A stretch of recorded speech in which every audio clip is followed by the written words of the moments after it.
أعوذ بالله من الشيطان الرجيم بسم الله الرحمن الرحيم فمن عفي له من أخيه شيء فاتباع بالمعروف وأداء إليه بإحسان ذلك تخفيف من ربكم ورحمة فمن اعتدى بعد ذلك فله عذاب علیم۔ فا زبر فا، میم نون زبر من، فمن، عین پیش عو، فا زیر فی، یا زبر یا، عفیہ، لام زبر لا، ہا الٹا پیش ہو، لہو، میم نون زیر من، حمزہ زبر آ، خا یا زیر خی، ہا زیر ہی، من اخیہ، شین یا زبر شی، حمزہ دو پیش ان، شیئن، فا تا زبر فت، تا زیر تی، فتی، با الف زبر با،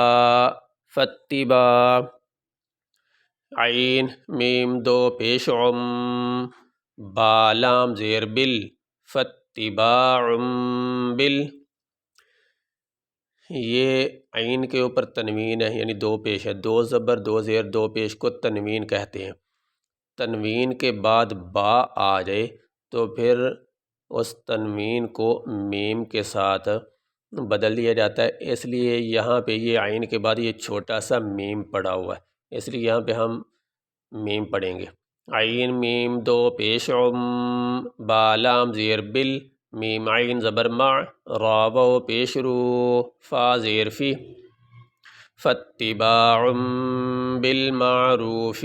واو زبر وا، حمزہ زبر آ، دال الف مد زبر دا، حمزہ دو پیش ان، و اداء، حمزہ زیر ای، لام یا زبر لئی، ہا زیر ہی، الیہ، با زیر بی، حمزہ حا زیر اح، سین الف زبر سا، نون دو زیر نن، بی احسان، زال کھڑی زبر زا، لام زیر لی، کاف زبر کا، ذالکا، تا خا زبر تخ، فا یا زیر فی، فا، میم دو پیش فم، میم را زیر مر،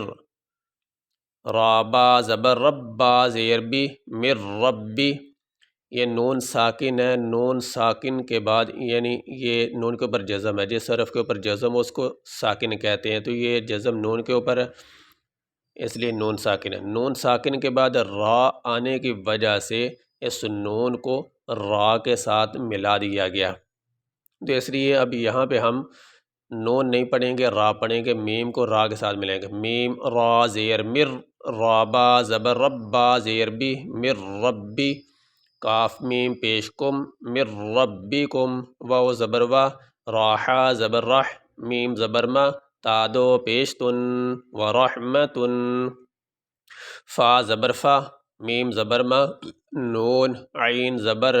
نون، عین زیر نع، فمنع، تا زبر تا، دال کھڑی زبر دا، فمن اعتدى، با عین زبر باع، دال زبر دا، بعد، زال کھڑی زبر دا،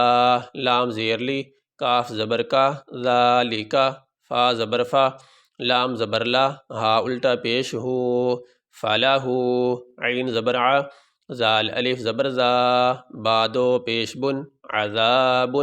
حمزہ زبر آ، لام یا زیر لی، میم دو پیش من، علیم۔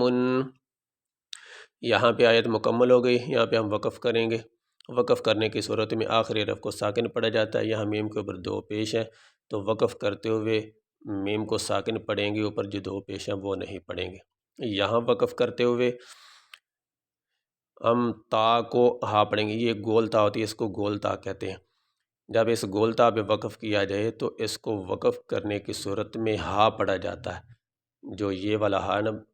یہ جب اس پہ وقف کریں گے تو اس کو ہا پڑھیں گے، اگر ملا کے پڑھتے ہیں تو پھر اس کو تا ہی پڑھا جائے گا، اور اگر دوسری جو لمبی تا ہوتی ہے جیسے با تا، وہ تا ہو تو اس پہ اگر وقف کیا جائے تو اس کو تا ہی پڑھیں گے۔ فمن عفي له من أخيه شيء فاتباع بالمعروف وأداء إليه بإحسان ذلك تخفيف من ربكم ورحمة فمن اعتدى بعد ذلك فله عذاب علیم۔ یہ سبق ہمارا مکمل ہوا۔